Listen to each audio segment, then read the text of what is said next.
On pourrait croire que tout est revenu à la normale, que Gaza n'est plus qu'un souvenir d'indignation passagère, englouti sous les urgences médiatiques et les écrans saturés.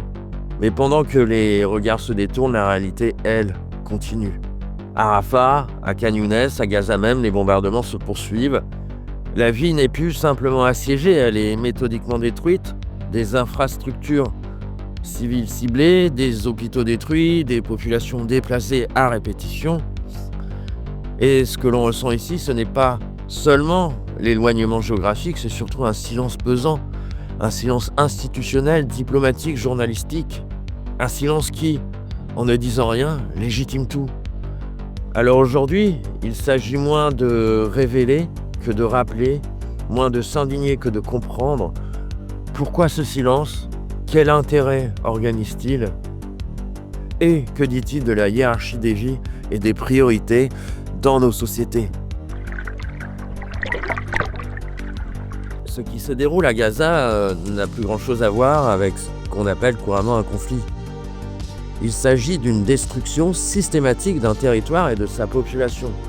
Cette dynamique, documentée par l'ONU et des ONG comme Human Rights Watch et B'Tselem, s'apparente à une stratégie de punition collective interdite pourtant par le droit international humanitaire. Les frappes israéliennes ont touché des hôpitaux, dont l'hôpital Al-Ali, des écoles, des camps de réfugiés comme celui de Jabalia. Et l'ONU estime que plus de 35 000 civils ont été tués depuis le 7 octobre 2023, dont une majorité de femmes et d'enfants. Source OCHA, mai 2024. Et pendant ce temps, les grandes puissances réitèrent un discours bien connu, le droit à se défendre, sans jamais interroger la disproportion des moyens, ni la nature des cibles. Ce langage neutralisant finit par invisibiliser les morts et naturaliser la violence. Mais Gaza, ça ne se réduit pas à un drame humanitaire. Elle devient de plus en plus un espace d'expérimentation militaire.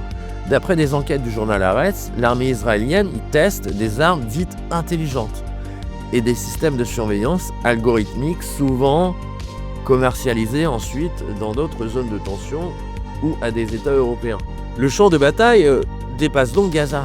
Il s'étend aux marchés internationaux de l'armement, à la sécurité privée, à la gestion algorithmique des frontières.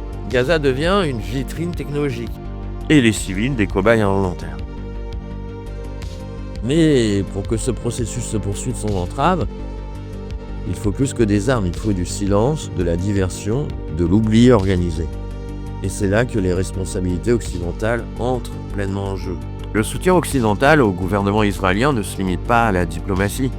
Il passe aussi par la normalisation de l'exception, par le langage tout des dirigeants, et par la fabrication d'un récit public qui invisibilise les victimes.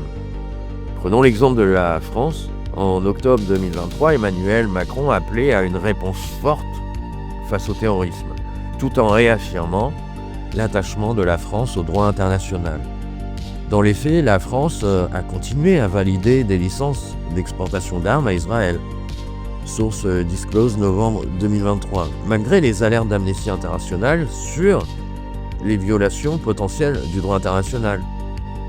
Et cette posture n'est pas unique. L'Allemagne, qui se présente comme garante de la mémoire historique, est aujourd'hui le deuxième fournisseur d'armement d'Israël. Source Der Spiegel, février 2024. Mais l'appui ne se limite pas à la sphère militaire, il se joue aussi dans la manière dont l'opinion est façonnée. Une école touchée à Gaza, les médias parlent de cible présumée du Hamas. La roquette tombe dans les airs israéliens, il s'agirait d'une nouvelle escalade. Le vocabulaire n'est pas neutre. Il construit un récit où des Palestiniens deviennent suspects d'office et où la violence israélienne devient défensive par principe. Et pour éviter que la solidarité se structure, on détourne l'attention. La même semaine où Le Monde et Radio France publiaient une enquête accablante sur la pollution des zones Esley couvertes par l'État même, Europe 1 et CNews concentraient leur débat sur le rapport sénatorial consacré aux frères musulmans. Rapport qui, soit dit en passant, reconnaît lui-même ne pas disposer de preuves concrètes d'un réseau structuré menaçant la République. Voir la page 40 du dit rapport. qui le dit explicitement.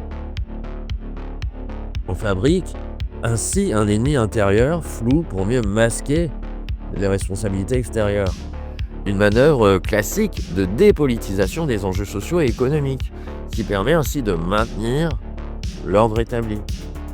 Car ce qui se joue à Gaza, ce n'est pas uniquement une tragédie étrangère, c'est un miroir grossissant de notre propre gestion des crises, de notre tolérance à la violence légitimée et de la manière dont les institutions se reconfigurent. Et ce miroir, on peut aussi le lire à travers les scandales sanitaires et environnement que notre pays connaît. Le cas Nestlé Waters, révélé en mai 2024 par Le Monde, Radio France, Mediapart, et un rapport sénatorial illustre parfaitement comment une entreprise peut fonctionner hors du cadre légal avec la complicité active de l'État. Les faits sont établis. Pendant plus de 10 ans, Nestlé a utilisé des traitements interdits, ultraviolets, microfiltration, sur ses eaux Perrier, Vittel, Épar et Contrex, censés être naturels. Des documents internes et des témoignages d'agents révèlent que les filtres étaient dissimulés derrière de fausses installations dans les usines. Le ministère de l'Industrie et la présidence de la République ont été informés depuis 2021, sans que la justice ou le public ne soient saisis. Pire encore, des rapports de l'ARS Occitanie ont été édités sur demande directe de Nestlé avec l'aval de Matignon. Alors ce scandale n'est pas un dysfonctionnement, c'est un symptôme d'un État qui, loin d'être le garant de l'intérêt général, agit de plus en plus comme un facilitateur des intérêts privés. Et cela pose une question centrale. Quand l'État cache une pollution bactérienne pour protéger une multinationale, est-ce encore une démocratie sanitaire? Quand la santé publique est troquée contre les marges du CAC 40, de quel côté se situe la menace? Ici aussi, les mots sont édulcorés. On ne parle pas de fraude massive, mais de défaillance, d'amélioration à venir. Et les responsables, ils restent en poste. Quand la destruction de Gaza devient une routine diplomatique, quand l'islamophobie d'État se camoufle derrière des parlementaires creux, quand l'eau vendue comme pure est contaminée et que l'État le sait mais se tait, alors il faut admettre que ce que nous vivons, ce n'est pas un enchaînement de scandales, c'est une architecture de mensonges institutionnalisés, un mode de gestion politique. Et dans ce système, l'opacité n'est pas un accident, c'est un outil pour désamorcer les solidarités, pour délégitimer les mobilisations sociales, pour remplacer les rapports de force politique par des rapports de surveillance, de dissuasion, de fragmentation.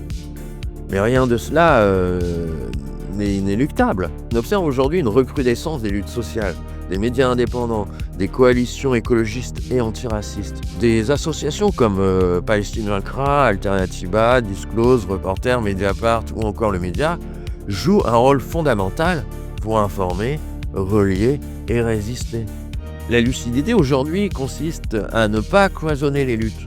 Ce qui relie la dévastation de Gaza, la criminalisation des quartiers populaires, la contamination de nos ressources vitales et la dérive autoritaire des gouvernements, c'est un même modèle, un modèle qui sacrifie le vivant et les droits au nom de la sécurité, du profit et de l'ordre.